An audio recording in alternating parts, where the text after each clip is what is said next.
थंडीचे दिवस होते. वारा चांगलाच जोरात वाहत होता. सगळेजण डोळ्यात काही जाऊ नये म्हणून डोळे बारीक करून चालले होते. थंडी वाजू नये म्हणून रस्त्यावरच्या लोकांनी आपल्या कोटाची बटणं जॅकेटच्या चेना लावून घेतल्या. आज थंडी जरा जास्तच आहे नाही? हो ना, खरं तर यावेळी एवढा गारवा वाटत नाही. या हवेचं काही सांगता येत नाही, कधीही बदलत असते. हो, पण असल्या प्रकारची करणं ऑफिसात नाही सांगता येणार ना. चला लवकर, नाही तर लेट मार्क लागेल आपला.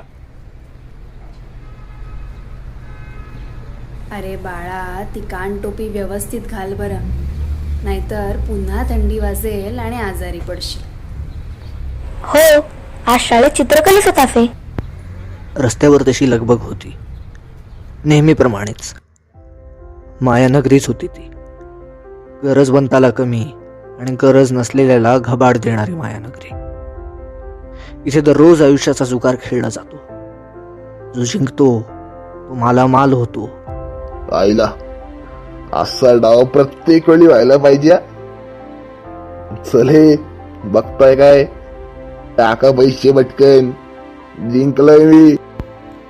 तर जो हरतो तो पार वेडा होतो, भुके कंगाल होतो. ओ साहेब, काहीतरी खायला द्या ना.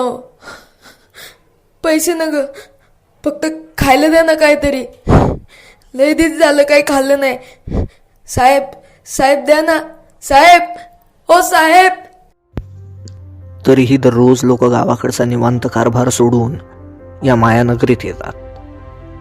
आत्ताही असाच एक वेडा, हो म्हणजे लोकांनी तसं ठरवलेला तो माणूस रस्त्यावरनं चालला होता. वेडा असला तरीही त्याला भूक लागतेच, आणि म्हणूनच ती भागवण्यासाठी तो एका साध्या ऑफिसात रिसेप्शनिस्टची नोकरी करतो. दिवसभर तो एकटाच त्या खुर्चीवर बसून लोकांच्या प्रश्नांना हसतमुखाने उत्तरं देतो. तो ऑफिसमधल्या लोकात फार मिसळत नाही. त्याला स्वतःशी बोलताना पण कधी कोणी पाहिलेलंच नाही. कसं पाहणार, कारण तो स्वतःशी कधी बोलतच नाही. बरं, बाकी सगळं तो व्यवस्थित करतो, पण तो कोणाशी बोलत नाही. गरज असेल तरच बोलतो. तरीही लोक त्याला वेडा म्हणतात. बरं, इतका वेळ आपण ज्याचा व्यक्ती म्हणून उल्लेख करतो त्या व्यक्तीला नाव पण आहेच की, जय राणे. अरे जय, चल ना चहा घेऊन येऊया. अरे ऑफिसमध्ये त्या राकेशला काय ओरडले रे सर. अरे खरं तर त्याची काहीच चूक नव्हती राव. अरे अरे ती फाईल माझ्याकडूनच हरवली होती ना. पण बरं झालं त्याने माझं नाव घेतलं नाही. ते काय यार जय, तू बोलत का नाही रे? तुला लोकांशी बोलायला आवडत नाही का? तू बोलत नाही ना म्हणून कोणी तुझ्याशी बोलत नाही. मग उगाचच तू आमच्यातला काहीतरी वेगळा वाटतोस. मी तुला शाळेपासून ओळखतो, तुझ्याशी बोलतो, तुला समजून घ्यायचा प्रयत्न करतो, पण मीही कमी पडतोच, कारण तू माझ्याशीही बोलत नाहीस. तुला आठवतंय का, तू मला एकदा लहानपणी सांगितलं होतंस बघ की की तुला काहीतरी मानसिक आजार आहे. अरे तेव्हापासून मी तुला डॉक्टरांकडे न्यायचा प्रयत्न करतोय, पण तू ऐकशील तर खरं. तुला बरं व्हायचं नाहीये का? असंच एकटं जगून मरायचंय का तुला? काहीतरी बोल रे, असा पुतळ्यासारखा उभा नको राहूस नुसता.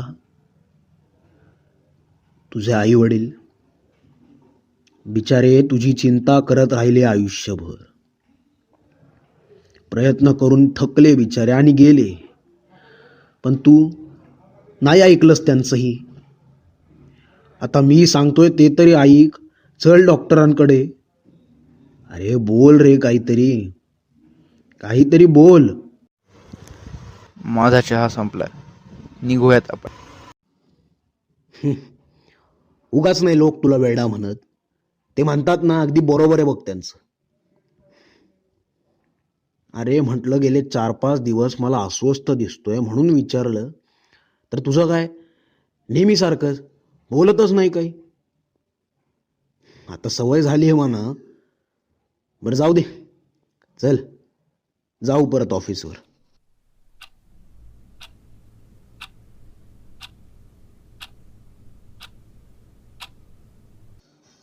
ए जय, अरे अरे काय सारखा काम करतोस यार. अरे चल आता तरी लंच ब्रेक झालाय. चल चल उघड डबा पटकन. जयने डबा उघडला.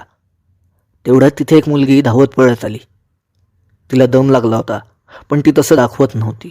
सॉरी, मी तुम्हाला डिस्टर्ब करते आहे, पण नाही, जाहिरात वाचून मी इथे इंटरव्ह्यूसाठी आले आहे. मॅडम मॅडम अहो तुम्ही उशिरा आला आहात. अहो बघा तर इंटरव्ह्यूची वेळ संपली आता. तुम्ही असं करा, तुम्ही आता उद्या या बरं. हो, मला माहिती आहे मला उशीर झालाय, पण प्लीज बघा ना, काही होत असेल तर. मी फार लांबून आले आहे हो, आणि नोकरी पक्की झाली ना तरच शहरात राहणार आहे. प्लीज बघा ना, काही होत असेल तर. अहो नाही मॅडम, अहो वेळ संपली आहे ना. तुम्ही उद्या या ना. हवं तर मी असं करतो की उद्या तुम्ही आलात ना, तुम्हालाच आधी इंटरव्ह्यूसाठी पाठवतो. इकडे नील तिला समजावत होता आणि ती नीलला विनवण्या करत होती. तोपर्यंत जय साहेबांच्या केबिनमध्ये गेला. त्याने दरवाजा वाजवला. अरे जय, ये ना, ये. इंटरव्ह्यू. बाहेर कोणी इंटरव्ह्यू द्यायला आलंय का? हो. अरे पण इंटरव्ह्यूची वेळ संपली आता, तुला माहिती आहे ना. मग एक काम कर, त्यांना उद्या यायला सांग. लांबून आलेत. नोकरी मिळाली तरच इथे राहणार आहेत. जयला एवढं बोलताना साहेबांनी पहिल्यांदाच पाहिलं होतं. त्याआधी तो एवढा कधी बोललाच नव्हता. त्या आश्चर्याच्या भरातच त्यांनी जयला सांगितलं, ओके, त्यांना पाठवत. जयला आनंद झाला आणि तो त्याच्या चेहऱ्यावर चक्क दिसला देखील. आज जयमध्ये काहीतरी वेगळं वाटतंय हे साहेबांनी देखील हेरलं आणि त्यांनाही आनंद झाला. जय साहेबांच्या केबिनमधून बाहेर आला. नील, त्यांना आत बोलवले. अरे हो असेल, पण वेळ काय?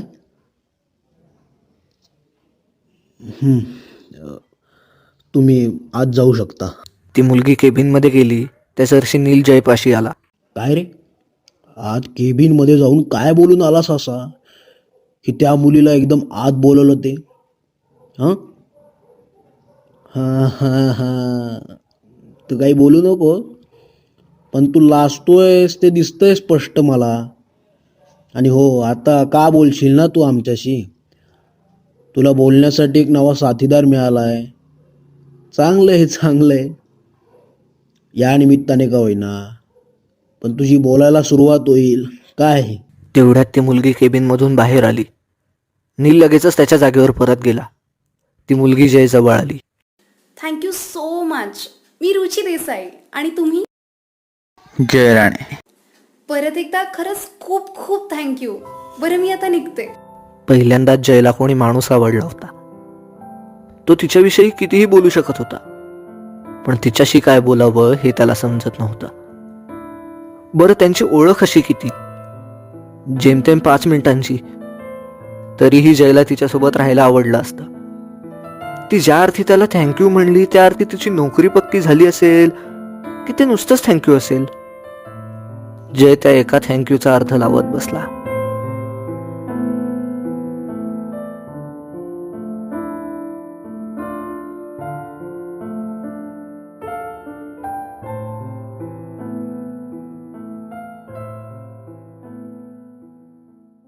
जय,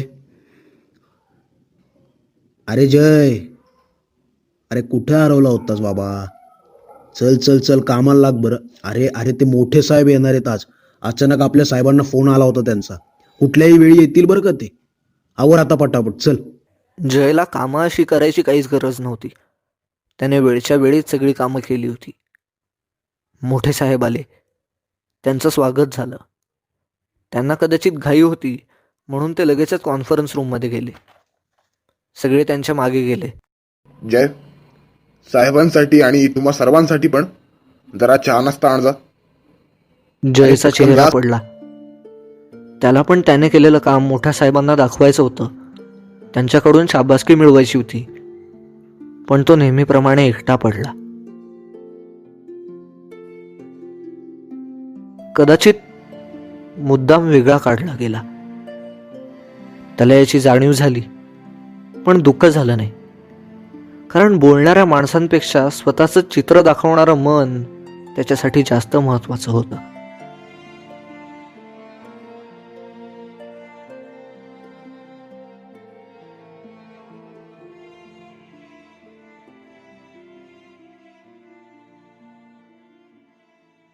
काय हो जय साहेब, कसं चाललंय मग तुमचं? आपलं नेहमीच पार्सल बांधू ना. हो. तुमच्या ऑफिसमध्ये कोणी आलं की तुम्हीच आता पार्सल न्यायला. नाही मला तसं माहितीच होतं, पण तरी मी तुम्हाला एकदा विचारलं, म्हणजे कसं नंतर झिकझिक नको ना. बसा तुम्ही इथं थोड्या वेळ, तयार झालं की देतो मी तुम्हाला लगेच. दुपारची वेळ असल्याने दुकानात फार गर्दी नव्हती. एका टेबलावर 4 माणसं बसली होती तेवढीच. ती माणसं मधूनच जयकडे बघत होती आणि आपापसात काहीतरी बोलत होती. जयला ते कळलं, पण त्याने तिकडे दुर्लक्ष केलं. तेवढ्यात ती माणसं जयजवळ आली. ए तुझ्याकडे असतील ना तेवढे सगळे पैसे काढ. नाही. नाही काय नाही, मागत नाहीये. ए आता लई बोलणं झालं. मला वाटत नाही हे बियाणा असं ऐकल म्हणून. याला आपला इसका दाखवला पाहिजे, म्हणजे कसं लगेच पैसे देईल. जय आणि त्यांच्यात चांगलीच मारामारी झाली. त्या चौघांपुढे जय असा किती वेळ टिकणार होता.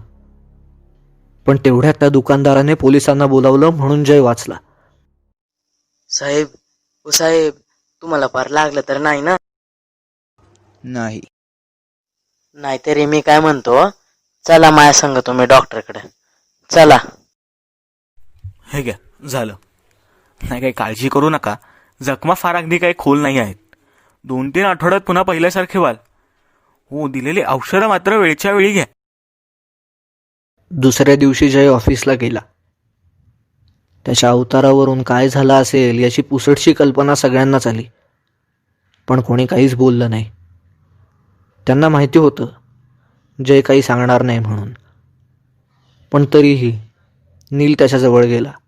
अरे अरे काय झालं? तुला एवढं कसं लागलं? पडलास की काय कुठे? हा, नाही.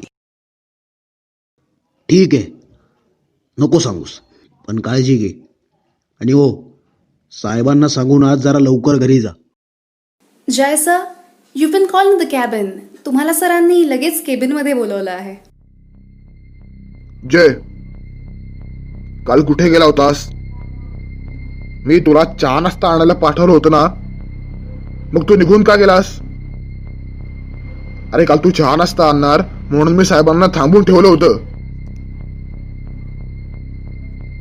जय, तुझ्याशी बोलतोय मी. जय, तुझ्या काहीच न बोलण्याचा अर्थ तुला माझं काही ऐकायचं नाहीये असा घेऊ का मी? अरे काल साहेबांना तुझ्यामुळे आपलं ऑफिस हलगर्जी वाटलं, चिडून निघून गेलेत ते काल. आणि आज त्यांची मला मेल आली, आजपासून आपल्या ऑफिसचे सगळे निर्णय तेच घेणार आहेत म्हणून. अरे जे तुला कळतंय का, तू तुझ्यामुळे माझी नोकरी धोक्यामध्ये आणलीयस. मला मारलं का? तुझ्या या अशा वागण्यामुळे तू फक्त एक रिसेप्शनिस्ट होतास. हो, तुझ्यासारख्या हलगर्जी कामगारांची मला माझ्या ऑफिसमध्ये गरज नाहीये, कळतंय ना?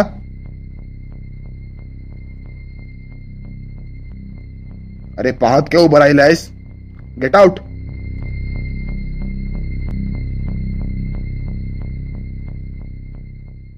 कसा आहेस?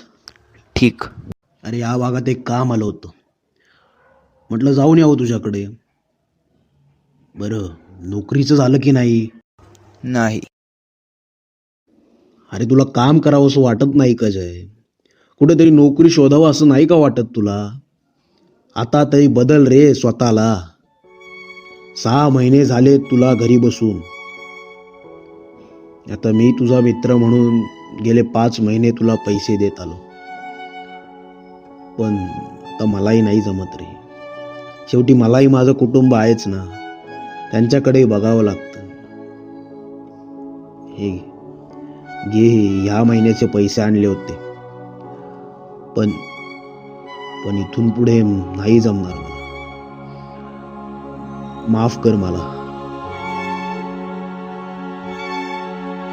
नील जसा आला तसा गेला. जय परत एकटाच पडला. नीलच्या सोळखीने त्याला ती नोकरी मिळाली होती. नीलने त्याची मैत्री निभावली होती.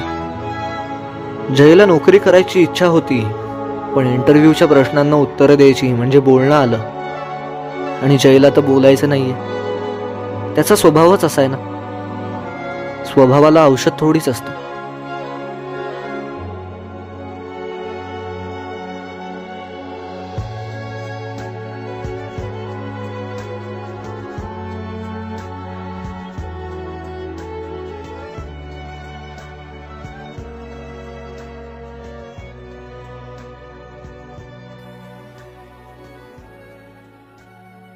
वर्ष सरलं.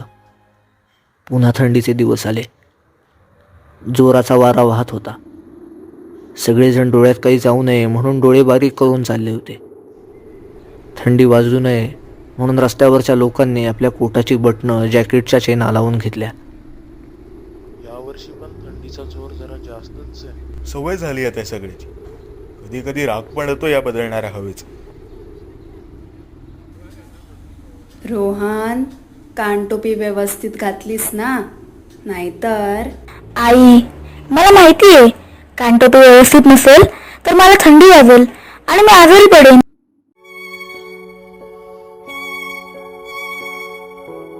ओ साहेब, काहीतरी खायला द्या ना. पैसे न ग, फक्त खायला द्या ना काहीतरी. लय दिवस झालं काही खाल्लं नाही. साहेब, साहेब द्या ना. साहेब, ओ साहेब. थंडी अचानक वाढली. त्या भिकाऱ्याने त्याने मिळवलेला पांघरुणाचा तुकडा अंगावर घेतला. पण आज त्या तुकड्यात अजून एक जण शिरू पाहत होता. तो तोच होता, जय.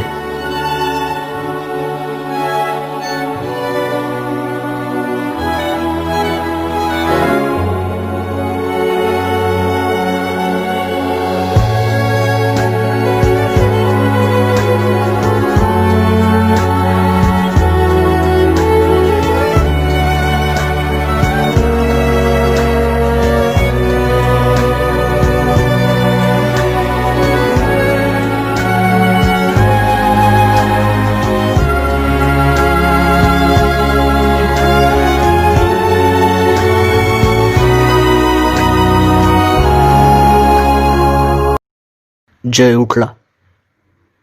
उठून बसला. तो त्याच्याच घरात होता, त्याच्याच बिछाण्यावर. त्याला सगळा प्रकार कळला. हे देखील त्याच्या नेहमीच्या स्वप्नांसारखं एक स्वप्नच होतं. गेले 4-5 दिवस त्याला अशी एकसारखी स्वप्न पडत होती.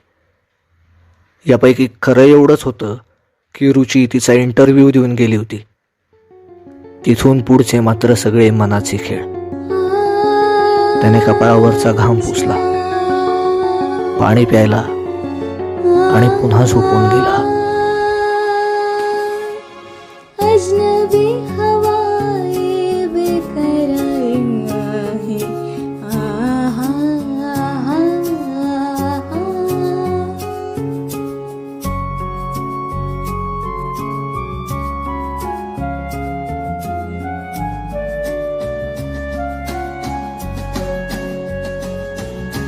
अजनबी हवाएं बेकरार आहे. दे रही सदाएं आजा आजा. मंजिलों की राहें चाहतों की बाहें फिर तुझे पुकारे. आजा आजा, तू आजा, तू आजा. लबों में समा जा, पुकारे तन्हा दिल. तू आजा आजा. अजनबी हवाएं बेकरार आहे. दे रही सदाएं आजा आजा. रात्रीची वेळ. साधारण 3-3:30 वाजलेत. हो, मी घड्याळ वापरत नाही. मला नाही आवडत कुठलंच बंधन. मी मोकळा आहे, स्वैर आहे. माझ्या मनाचा मी राजा आहे. शहराच्या गजबजाटापासून थोडा दूर आलोय. मुद्दामच. मी कामच तसं केलंय. आत्ता जरी माझे हात स्वच्छ दिसत असले तरी ते रक्ताने माखलेत. 2 खुनांनी, एक प्रत्यक्ष आणि एक अप्रत्यक्ष. हे जरी मी केलेलं असलं तरी मी याची कबुली देणार नाहीये कोणालाच. म्हणूनच मी इथे शांतपणे स्मशानात येऊन बसलोय. तेवढ्यात तिथे एक माणूस आला. तो कदाचित तिथला राखणदार असावा. काय रे बाबा, इथं काय करतोयस? कोण आहेस तू? मी तो त्याच्या नजरेत बघतच राहिला.